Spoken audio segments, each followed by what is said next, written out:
अस्सलाम वालेकुम। मैं हूं मेहरुनिर राशिद प्रोटेक्टिंग और फंडामेंटल एनालिसिस को लेके इल्म अलम के चैनल पे हाजिर हूं। अभी सबसे पहले बात की जाए तो आज है 12 अक्टूबर 2022 और अगर बिटकॉइन की 4 आवर टाइम फ्रेम की बात की जाए तो करंटली बिटकॉइन यहाँ पे ट्रेड हुआ था $19,100 के ऊपर जब मैं ये वीडियो बना रहा हूँ। सबसे पहले अगर आप लोगों को थोड़ा बहुत रिकैप करा चलो बिटकॉइन के ऊपर, तो प्रीवियसली जब मैंने बिटकॉइन के ऊपर वीडियो बनाई थी तब ये तकरीबन $19,200 के ऊपर ट्रेड हो रहा था। और उस वीडियो के अंदर जो है हम लोग एक शॉर्ट सपोर्ट लेवल देख रहे थे बिटकॉइन का, वो देख रहे $19,200 के ऊपर, और बिटकॉइन का जो है मेजर रेजिस्टेंस लेवल था वो था तकरीबन $19,500 के ऊपर। और इस वीडियो के अंदर भी मैंने आप लोगों को गाइड किया था कि अगर तो बिटकॉइन $19,200 के सपोर्ट लेवल को तोड़ता है तो नेक्स्ट सपोर्ट लेवल है तकरीबन $18,900 से लेकर $19,000 तक का लेवल, और उस लेवल से हम लोग बिटकॉइन के प्राइसेस को ऊपर की तरफ बाउंस बैक करता हुआ देखेंगे। और आप लोग यहाँ पे देख सकते हैं कि सो फार बिटकॉइन का जो सा अब रेजिस्टेंस लेवल है वो $19,200 के ऊपर।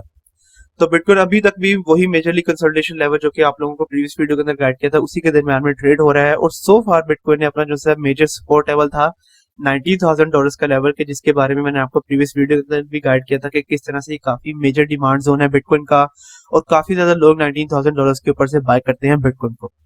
तो सो फार बिटकॉइन ने $19,000 को होल्ड करके रखा हुआ है। और अगर तो आज के जो कि मेन इवेंट्स होने हैं उन मेन इवेंट्स का एक रेड इफेक्ट अगर हम लोग देखते हैं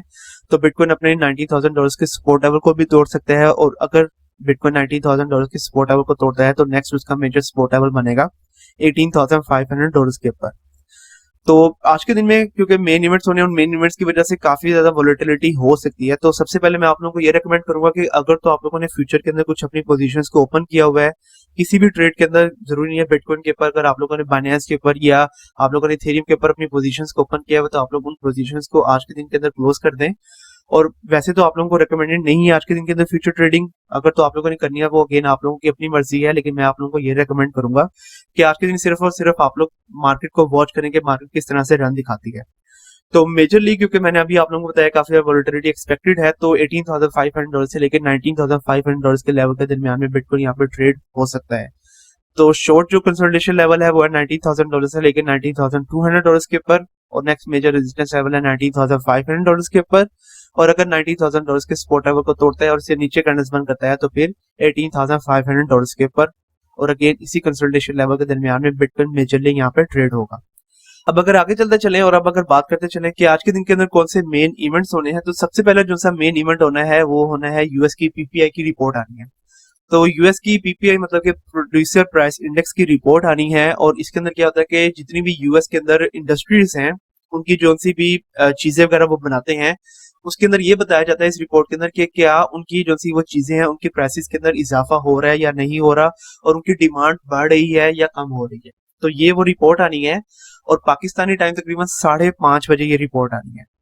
तो तकरीबन 5 बजे से लेके 7 बजे या 8 बजे तक का जो सा टाइम होगा इसके अंदर काफी ज्यादा वोलेटिलिटी होगी बिटकॉइन और बाकी जो सी क्रिप्टो करेंसीज है उनकी प्राइसेस के अंदर। ठीक है,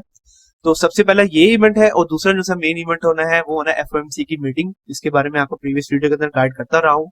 तो फेड एफओएमसी के मिनट्स मतलब कि इनकी मीटिंग होगी, और ये होगी पाकिस्तानी टाइम रात को 11 बजे। ठीक है, और इसके अंदर भी का जो सी मार्केट है वो इसको क्लोजली वॉच कर रही होगी, क्योंकि इसके अंदर ये गाइड किया जाएगा कि फ्यूचर के अंदर इंटरेस्ट रेट्स बढ़ेंगे या कम होंगे, उसके बारे में थोड़ी बहुत इंडिकेशन एजेंसी हैं वो दी जाएंगी एफओएमसी की तरफ से। तो सबसे पहले जो सी मेन इवेंट होगा वो पाकिस्तानी टाइम 5:30 बजे होगा, और दूसरा जो सा मेन इवेंट होगा वो पाकिस्तानी टाइम रात को 11 बजे होगा। तो ये दो मेन इवेंट्स हैं, और इन दो मेन इवेंट्स का हम लोग डायरेक्ट इफेक्ट देखेंगे क्रिप्टो करेंसीज के अंदर, और आप लोगों ने भी इसको क्लोजली वॉच करना है। और जो भी ये रिपोर्ट्स वगैरह आएंगे, जो भी ये मिनट्स वगैरह होंगे, इसके बारे में आप लोगों को इंशाल्लाह कल की वीडियो के अंदर गाइड कर दिया जाएगा। इसके अलावा आगे चलते चलें और अगर बात करते चलें यहाँ पे आईएमएफ की तरफ से, तो आईएमएफ के बारे में आप लोग जानते होंगे कि ये इंटरनेशनल मॉनेटरी फंड है, और इन्होंने ये जाहिर किया है कि अभी भी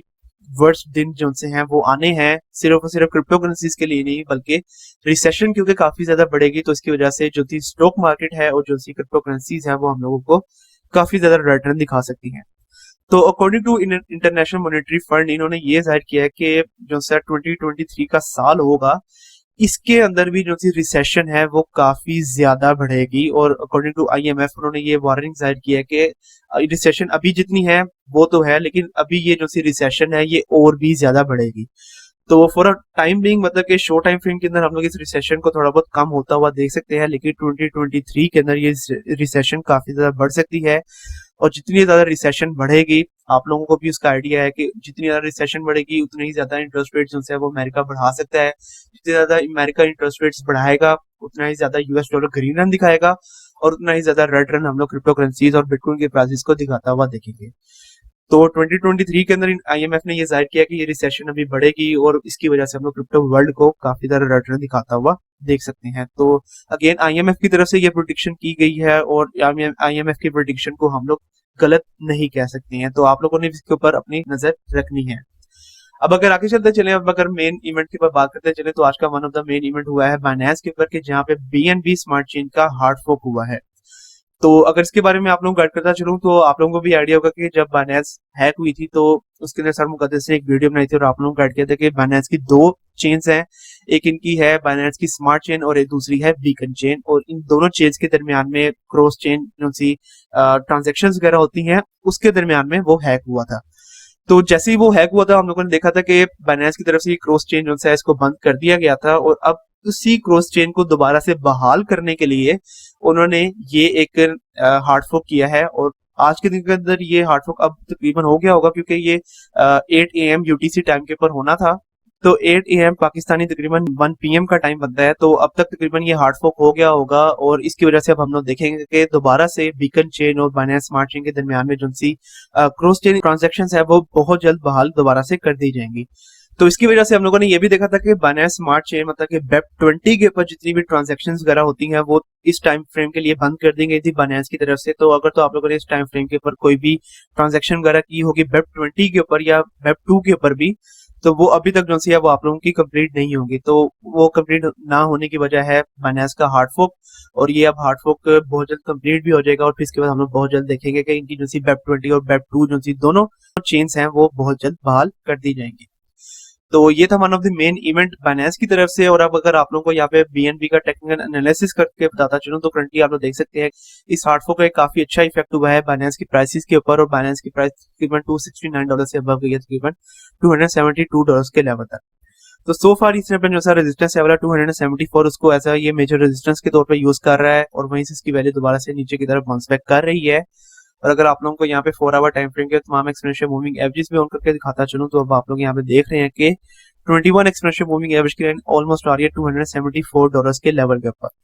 तो $274 का लेवल काफी मेजर रेजिस्टेंस के तौर पे काम करेगा अभी भी बाइनेंस के लिए, और इस लेवल से हम लोग इसकी वैल्यू को दोबारा से नीचे की तरफ बाउंस बैक करता हुआ देख सकते हैं।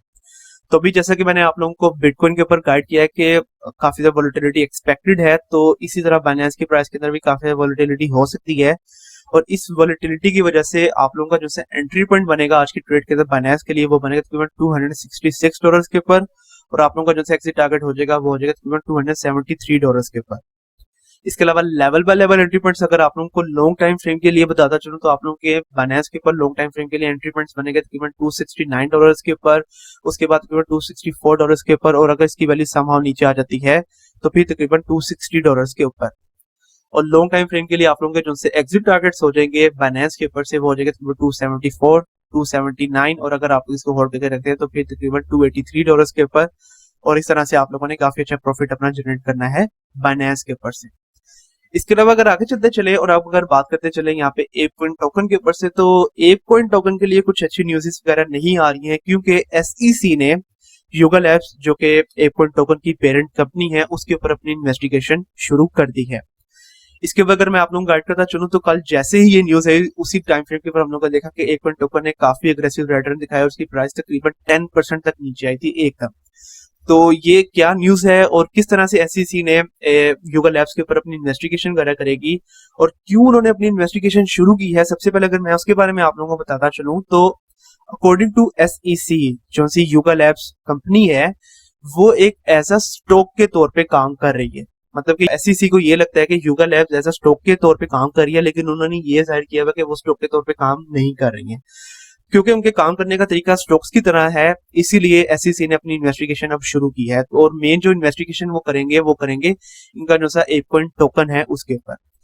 तो SEC के मुताबिक जो सा एक पॉइंट टोकन है वो उनको पता है कि वो एज अ डाओ के तौर पे काम कर रहा है, और जितने भी बोर्ड ब्याज क्लब NFTs के होल्डर्स हैं वो एक पॉइंट टोकन को बाय करके उसको स्टेकिंग के ऊपर लगाते हैं, ताकि फ्यूचर के अंदर युगा लैब्स ने जो भी अपग्रेडेशन वगैरह करनी है उन अपग्रेडेशन के बारे में जो से एक पॉइंट टोकन के होल्डर्स हैं वो ये बता सके कि किस तरह से उनको अपग्रेडेशन वगैरह करनी चाहिए। तो जितना ज्यादा लोगों ने एक पॉइंट टोकन को बाय किया होगा, जितना ज्यादा उन्होंने उसको स्टेकिंग के ऊपर लगाया होगा, उतनी ही ज्यादा उनकी पावर होगी। तो इस तरह से जो सी ये युगा लैब्स कंपनी है सो फार ये काम कर रही है। लेकिन अगर मैं आप लोगों को थोड़ा बहुत गाइड करता चलूं तो DAOs जो से होते हैं, मतलब कि डिसेंट्रलाइज्ड ऑटोनोमस ऑर्गेनाइजेशंस, उनके अंदर मेनली ये होता है कि पावर ज्यादातर उस बंदे के हाथ में नहीं होती है कि जिसने ज्यादा कॉइन्स जो है वो स्टेकिंग के ऊपर लगाए होते हैं। मतलब DAO का मतलब ये होता है कि बेशक एक शख्स ने बहुत ज्यादा कॉइन्स स्टेकिंग के ऊपर लगाए हुए हैं, या बेशक एक शख्स ने काफी कम कॉइन्स जो है वो स्टेकिंग के ऊपर लगाए हुए हैं, लेकिन दोनों की जो सी पावर है वो इक्वल होगी। लेकिन SEC को ये लगता है कि क्योंकि युगा लैब्स क्या कर रही है कि जिस शख्स ने ज्यादा कॉइन्स को स्टेकिंग के ऊपर लगाया हुआ है उसकी ज्यादा पावर है, इसका मतलब ये है कि जो सी युगा लैब्स कंपनी है वो एज अ स्टॉक के ऊपर काम कर रही है, क्योंकि स्टॉक के अंदर भी यही होता है, जो ज्यादा स्टॉक बाय करता है उसकी पावर ज्यादा होती है। तो ये प्रॉपर एक सिनेरियो बनाया है SEC ने, और इस सिनेरियो को रखते हुए उन्होंने अपनी जो सी इन्वेस्टिगेशन है वो शुरू की है युगा लैब्स के ऊपर, और इसके अंदर उन्होंने एपन टोकन के ऊपर भी इन्वेस्टिगेशन करनी है, और बोर्ड ब्याज क्लब जो सी NFTs है उनके ऊपर भी अपनी इन्वेस्टिगेशन करनी है। तो अगेन ये इन्वेस्टिगेशन क्या होगी, किस तरह से चलेगी, इसका रिजल्ट क्या होगा, वो आप लोगों को डेफिनेटली इस चैनल के ऊपर मिलता रहेगा। तो आप लोग डेफिनेटली तौर पे इस चैनल को सब्सक्राइब करें ताकि आप लोग इसके ऊपर से अपडेट रहे। अब अगर आगे चलते चले और इसकी वजह से आप एक पॉइंट टोकन के ऊपर अपना टेक्निकल एनालिसिस करते चलें, तो अगेन एक पॉइंट टोकन ने काफी अग्रेसिव रिटर्न दिखाया है। सो फार ये ट्रेड हुआ तकरीबन $4.7 के ऊपर, और सो फार इसका जो सपोर्ट लेवल है वो है तकरीबन $4.6 के ऊपर, और $4.7 का जो लेवल है वो काफी हैवी रेजिस्टेंस के तौर पे काम कर रहा है यहाँ पे एक पॉइंट टोकन के लिए। और अगेन आप लोग यहाँ पे देख सकते हैं काफी अग्रेसिव रिटर्न दिखाया है, और काफी अग्रेसिव बियर फ्लैग फॉर्मेशन जो है वो बन रही है यहाँ पे एक पॉइंट टोकन के अंदर। और अगर तो प्लान जो है ये रेजिस्टेंस लेवल है $4.88, अगर तो एक पॉइंट टोकन इसको नहीं तोड़ता 4 आवर टाइम फ्रेम के ऊपर, इससे अब अपनी कैंडल्स बंद नहीं करता, तो हम लोग देखेंगे कि ये जो सी बियरिश फ्लैग फॉर्मेशन है कंप्लीट होगी। इसकी वजह से हम लोग इसकी प्राइसेस को अभी भी काफी ज्यादा डंप होता हुआ देख सकते हैं,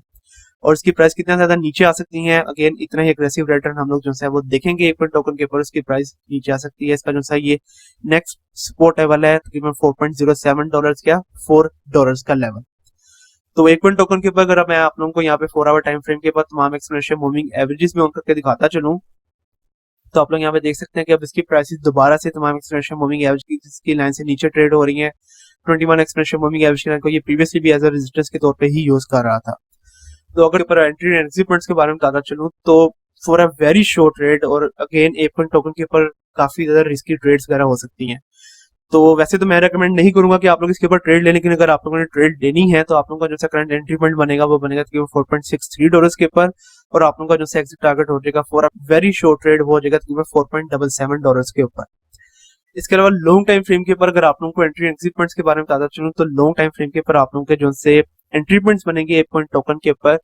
वो बनेंगे $4.6 के ऊपर, उसके बाद $4.4 के ऊपर, अगर उसकी वैल्यू नीचे आ जाती है तो फिर तकरीबन $4.1 के ऊपर। और लॉन्ग टाइम फ्रेम के ऊपर आप लोगों के जो एग्जिट टारगेट्स हो जाएंगे एक पॉइंट टोकन के ऊपर, वो हो जाएंगे तकरीबन $4.8 के ऊपर, उसके बाद $5.1 के ऊपर और $5.3 के ऊपर।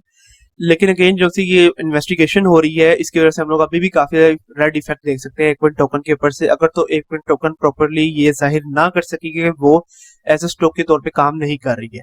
तो अगेन अगर आप लोगों ने एक पॉइंट टोकन के ऊपर ट्रेड लेनी है तो आप लोगों ने अपनी पूरी रिस्क मैनेजमेंट के साथ आप लोगों ने ट्रेड्स लेनी है, और स्मार्ट डीसी आप लोगों ने करते जाना अगर इसकी प्राइसेस नीचे आती रहती हैं